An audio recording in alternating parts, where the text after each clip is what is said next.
अनंत कोटी ब्रह्मांड नायक सद्गुरु श्री स्वामी समर्थ महाराज की जय।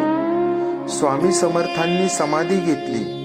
आता स्वामी समर्थ आपल्यात नाहीत, ते कुठलेच चमत्कार करत नाहीत असं ज्यांना ज्यांना वाटतं त्यांनी फक्त एकदाच अक्कलकोटला जाऊन स्वामी समर्थांचं दर्शन घ्या।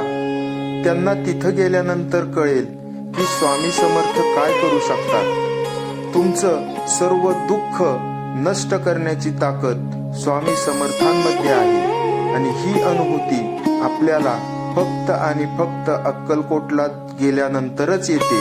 आणि म्हणून आपण अक्कलकोटला जाऊन स्वामींचं नक्की दर्शन घ्या, ते आपलं सर्व दुःख नष्ट करतील। श्री स्वामी समर्थ। सोबत कितीही लोक असली तरी आयुष्यातला खरा संघर्ष प्रत्येकाला स्वतःलाच करावा लागतो। संकटाच्या वेळी जमलेली गर्दी पुढच्या पावलावर साथ देईलच याची खात्री नसते। म्हणून अडचणीत आधार शोधण्यापेक्षा स्वतःमध्ये आधार निर्माण करणं शिका। मन भक्कम असेल तर परिस्थिती कितीही कठीण असली तरीही मन तुटत नाही आणि आपलं मन भक्कम करण्यासाठी खऱ्या अर्थानं कोण मदत करत असतील तर ते म्हणजे आपले श्री स्वामी समर्थ। लोक सल्ले देतील पण वेदना तुमच्याच वाट्याला येतात, हे लक्षात ठेवा। स्वतःवर विश्वास ठेवणं हीच खरी ताकद असते। रोज थोडं थोडं मजबूत होत गेलं की मोठे डोंगरही छोटे वाटू लागतात। अपयश आलं तरी त्यातून शिकून उभं राहणं हेच आत्मबळ आहे। मदतीची अपेक्षा ठेवणं चुकीचं नाही, पण त्यावर अवलंबून राहणं हे धोकादायक नक्कीच असतं। स्वतःला घडवणारा माणूस कोणत्याही वादळामध्ये टिकून राहतो, तग धरून राहतो। आज स्वतःला मजबूत केलं तर उद्या कुणाच्या आधाराची गरज भासत नाही। आणि म्हणून स्वतःला जर मजबूत करायचं असेल तर तुम्हाला स्वामी समर्थांचं नाव घेतलं पाहिजे। श्री स्वामी समर्थ। सर्व स्वामी भक्तांचे यूट्यूब चॅनलमध्ये स्वागत। अनंत कोटी ब्रह्मांड नायक राजाधिराज योगीराज परब्रह्म सच्चिदानंद सद्गुरु श्री स्वामी समर्थ महाराज की जय। आज आपण स्वामींच्या भक्तांचा एक अनुभव ऐकणार आहोत।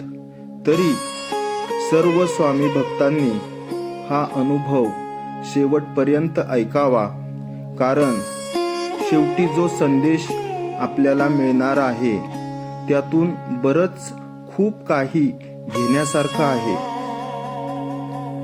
सोलापूर पासून जवळच एका छोट्याशा खेड्यामध्ये लक्ष्मीबाई गायकवाड नावाची एक महिला राहत होती।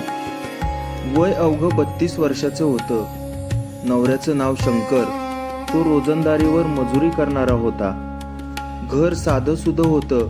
2 लहान मुलं होती। परिस्थिती बेताचीच होती।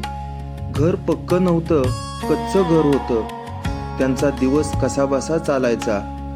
परिस्थिती नाजूक असल्यामुळं जास्त पैसा घरात खेळता राहत नव्हता, त्याच्यामुळं त्यांना काबाड कष्ट करून घर चालवावं लागायचं। स्वामी समर्थांवर त्यांचा विश्वास फार मोठा होता। फार पूजापाठ करत नव्हते ते, फक्त घरामध्ये एक स्वामी समर्थांचा जुना फोटो होता। एके दिवशी शंकर कामाला निघाला। कामाला गेला तो परत संध्याकाळी आलाच नाही। खूप वाट पाहिली। रात्री 11-12 वाजेपर्यंत वाट पाहिली, परंतु शंकर परत घरी आला नाही। त्यानंतर त्याची वाट पाहून लक्ष्मी झोपी गेल्या। रात्री दारावर टकटक वाजली। उठून दार उघडलं तर दारासमोर पोलीस उभे होते। शंकर परत आला पण तो जिवंत नाही आला, कारण शंकरचा अपघात झाला होता आणि त्यामध्ये शंकर हा मयत झालेला होता। शोक करायला सुद्धा वेळ नव्हता। खूप रडावंसं वाटत होतं, परंतु रडता सुद्धा येत नव्हतं। शंकरचे अंत्यसंस्कार करण्या इतपत पैसे सुद्धा त्यांच्याकडे नव्हते. शेवटी गावाने शंकरचे अंत्यसंस्कार केले. घर कसं रिकामं झालं होतं. लक्ष्मीबाई भिंतीला टेकून बसली होती. मुलं झोपली होती. रडायचं होतं पण रडायलाही येत नव्हतं अशी परिस्थिती लक्ष्मीची झाली होती. त्यावेळी लक्ष्मी घरामध्ये जो स्वामी समर्थांचा फोटो ठेवला होता फोटोच्या समोर बसल्या आणि त्यांनी पहिल्यांदाच तोंड उघडलं.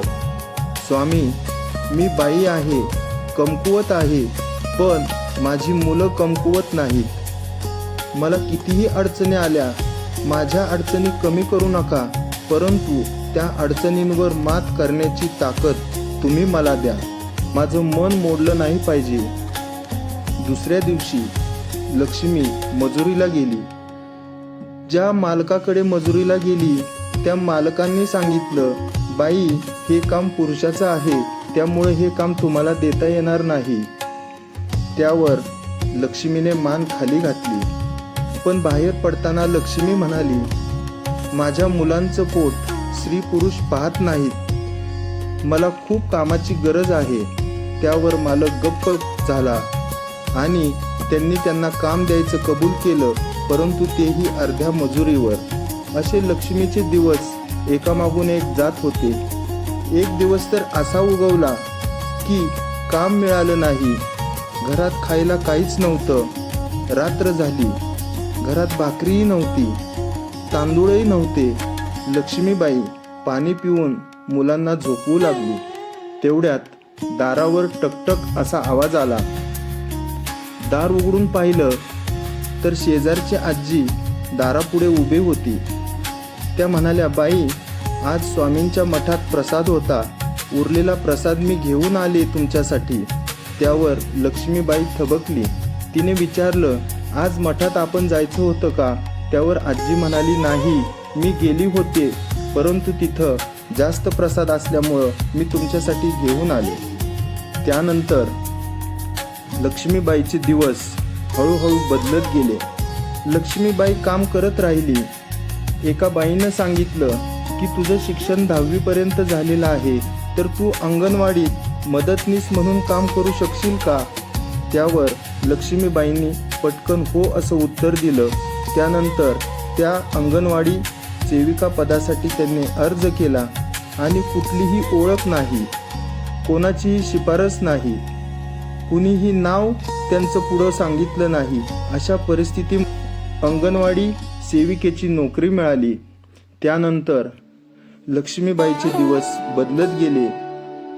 ती रडत नव्हती, फक्त स्वामींचं नाव घेऊन स्वामींना म्हणत होती, स्वामी, माझे दुःख कमी नाही झाले तरी चालेल, परंतु ते दुःख सहन करण्याची ताकद तुम्ही मला देता आणि ती ताकद तुम्ही अशीच मला देत राहा.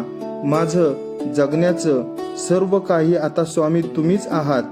तुमचाच मला आधार आहे आणि त्या आधारावर आज लक्ष्मीबाई अंगणवाडी सेविका म्हणून कायम स्वरूपी पदावर नोकरी करतात. चांगल्या प्रकारचं घर त्यांचं आज चाललेलं आहे. परिस्थिती बदलून गेली. या कथेमधून आपल्याला एकच शिकायला मिळतं की कितीही अडचणी आल्या तरी स्वामी आपली साथ सोडत नाहीत. स्वामी कशाच्या ना कशाच्या रूपामध्ये नेहमी आपल्याला मदत करतात आणि म्हणून आपण आपले काम प्रामाणिकपणे केले पाहिजे. स्वामींचं जास्त पूजापाठ नाही केला तरी चालेल, फक्त त्यांचं नामस्मरण केलं तरी सुद्धा खूप आहे. श्री स्वामी समर्थ. ही कथा आपल्याला कशी वाटली ते कमेंट्स करून नक्की कळवा. आपल्याला चॅनल आवडला तर चॅनलला लाईक करा, सबस्क्राईब करा. धन्यवाद.